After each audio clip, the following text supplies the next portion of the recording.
Baik pemirsa, kembali bersama Senja Berkah, Pasti berkah. Oke, sekarang sudah agak lebih tenang ya nampaknya. Pak, aku mau bertanya lagi nih Pak. Boleh. Kan katanya semua doa itu akan dikabulkan oleh Allah nih. Jika tidak dikabulkan nih, apakah kita sebagai manusia pantas gitu buat suuzon kepada Allah?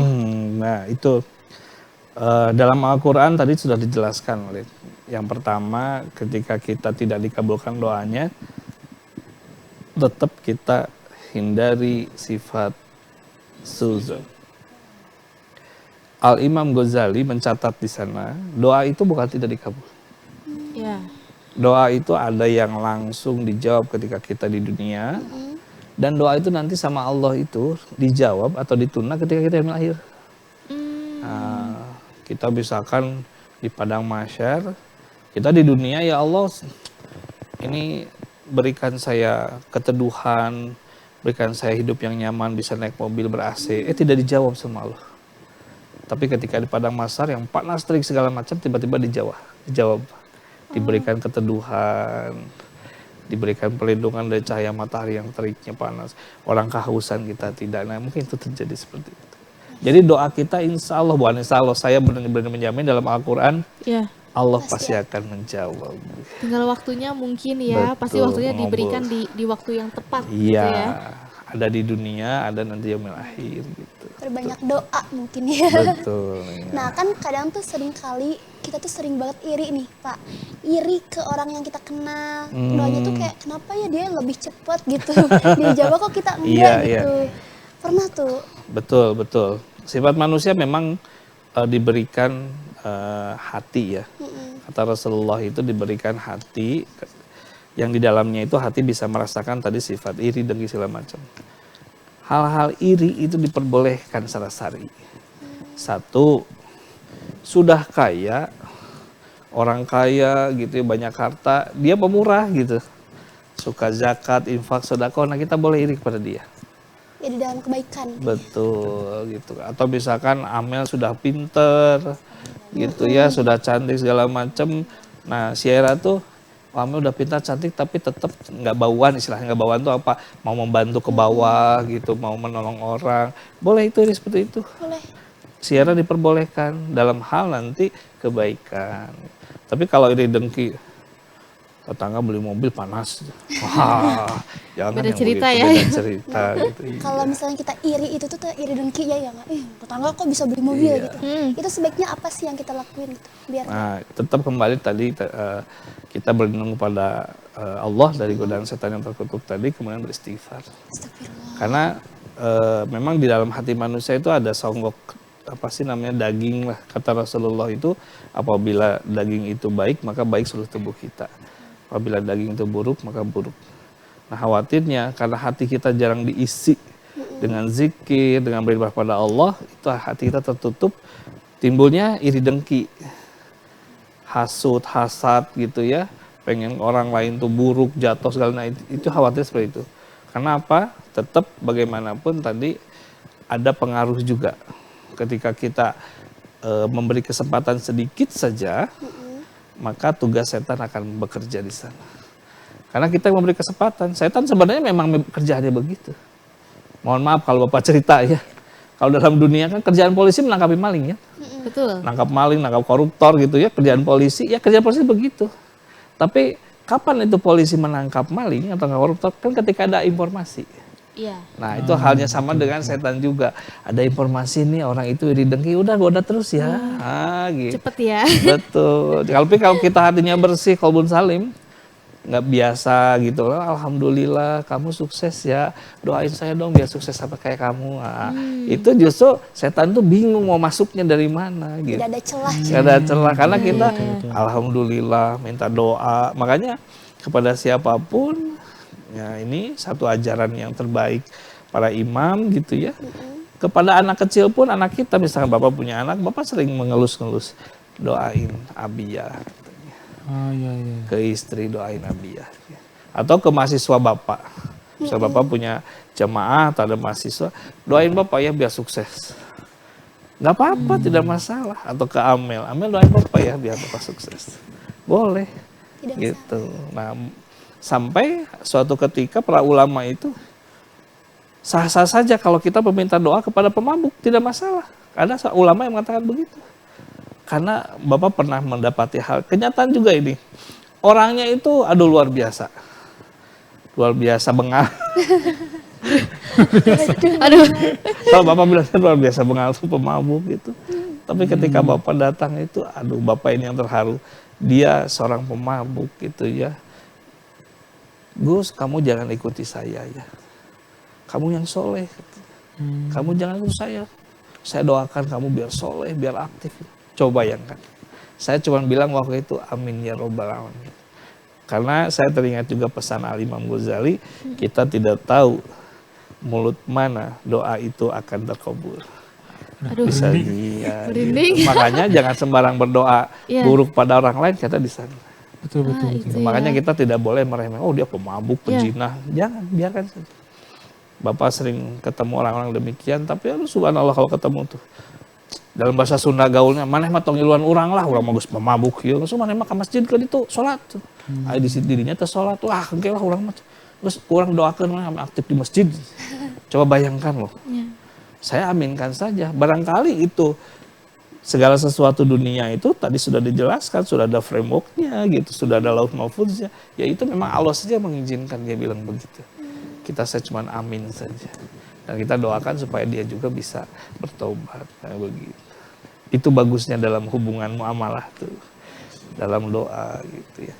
Betul. Nah, daripada iri mungkin ya, ada yang mengatakan juga bahwa salah satu contohnya ketika ada tetangga yang beli mobil baru, rumah baru, Kulkas baru. ada yang mengatakan disalawatin dulu aja Disalawatin gitu. dulu. Benar itu Pak Ustadz? Ya itu kan kalau dalam kaidah hukum secara syar'i ketika melihat tetangga demikian, hal yang pertama kita harus berdoa, ya Allah, alhamdulillahirabbil alamin.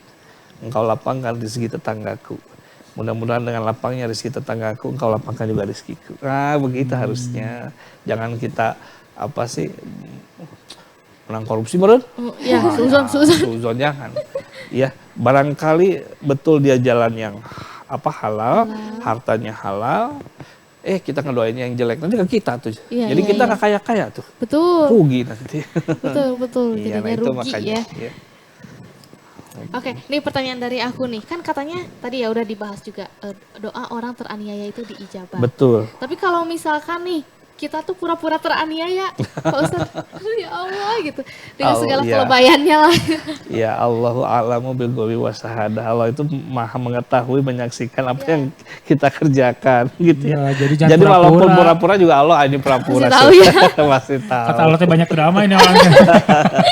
Gitu. Tapi hati-hati dalam kebercandaan tuh. Kalau kita kebercandaan ini juga harus waspada juga kita ya. Kenapa? Bisa jadi dalam kebercandaan itu tiba-tiba itu adalah waktu mustajab. Oh, Nah, hati-hati itu. bisa jadi Apalagi kan diijabah ya. Ada istilah katanya kan ucapan adalah doa. Doa. Betul, Iya, betul. itu hati-hati di sana gitu. Makanya kalau kita ingin mendoakan seorang, husnuzon saja sudah. Iya. Kita minta doa yang terbaik untuk orang tua kita, untuk teman kita, untuk siapa saja. Malah kata Rasulullah, sebaik-baiknya doa itu adalah doa dari musuhmu. Atau kamu mendoakan musuhmu. Nah, misalkan Bapak punya musuh nih, ganggu wae. Nah, Bapak teh doa. Ya Allah baguskan akhlaknya, itu sebaik-baik doa. Jadi kalau kita ada orang menganggap kita musuh, maka kita doakan dia malah. Luar biasa itu Islam mengajarkannya.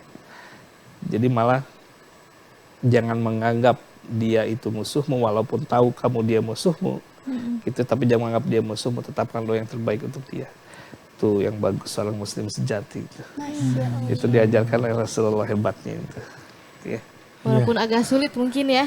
Nah, itu yang Bapak pernah cerita. Mendoakan musuh Iya. itu Iya, itu memang aduh. lebih sulit, betul. Betul. Sulit ya. Jadi terngiang-ngiang Iya. kesalahannya gitu Betul, Pak Ustadz. pasti itu pasti. Pak Ustadz, Nah, Aduh. sok Neng Sera. Neng Sera. aku kepo nih katanya anak yatim itu doanya diijabah. Katanya. Kok sama ya? Merasa hati ya.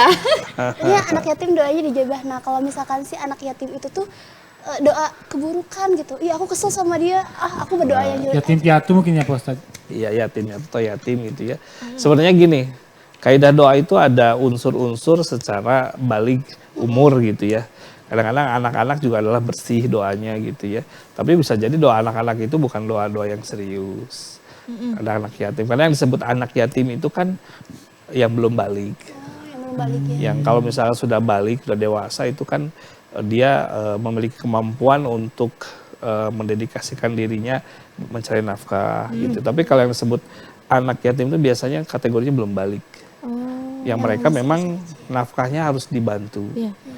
Gitu, kalau bayi harus disusu, harus dibeli susu. Kalau anak-anak itu kan dibiayai sama kita gitu ya, baju pakaiannya. Tapi ketika dia sudah mencapai balik, biasanya dia bisa berusaha.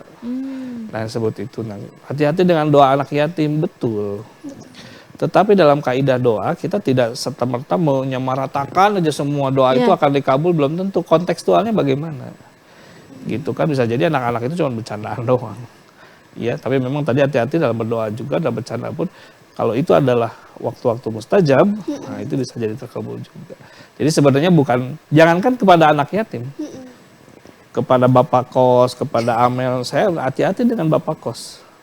Ketika bapak kos itu bersih hatinya, dia mendoakan istajib lakum, langsung dijawab doanya itu juga. Karena hatinya sedang bersih. Jadi bukan ada anak yatim sebenarnya ya, sama orang tua segala macam gitu. Iya. Iya baik. Aduh, jadi speechless ya. Speechless. Ini kalau kita membahas soal doa, aduh saya agak lupa dikit. Boleh dibantu kakak? Kenapa? Pertanyaan. Oh, pertanyaan dari aku simple nih Pak Ustadz nih. Kan Allah itu pasti tahu ya kapan waktu yang tepat untuk mengabulkan doa kita nih. Tapi seringkali kita sebagai manusia tuh nggak sabaran. Pengennya doa sekarang, kalau bisa sekarang diijabah, sekarang langsung gitu ya. Nah, misalkan doanya kita dipending nih sama Allah, mungkin nanti dulu, nggak sekarang. Apa sih yang harus kita lakukan gitu supaya tetap bersabar mungkin? Memang itu ada satu kunci di dalam surat Ali Imran ayat 200 itu. Usbiru wasobaru. Bersabarlah kamu dan kuatkan sabarmu. Jadi ketika kita berdoa, mohon maaf itu ada riadoh kita. Ketika kita belum, bisa bukan ya, merasa bahwa doa itu belum terijabah, bersabarlah, bergantung pada sabar. Sambil kita, kalau dalam itu adalah berwaspada. Waspada itu bukan berarti kita enggak, tapi kita tetap menjalankan rutinitas yang bisa memicu atau menuju kepada terkabulnya doa. Gitu. Maka jauhi maksiat, jauhi segala macam. Gitu.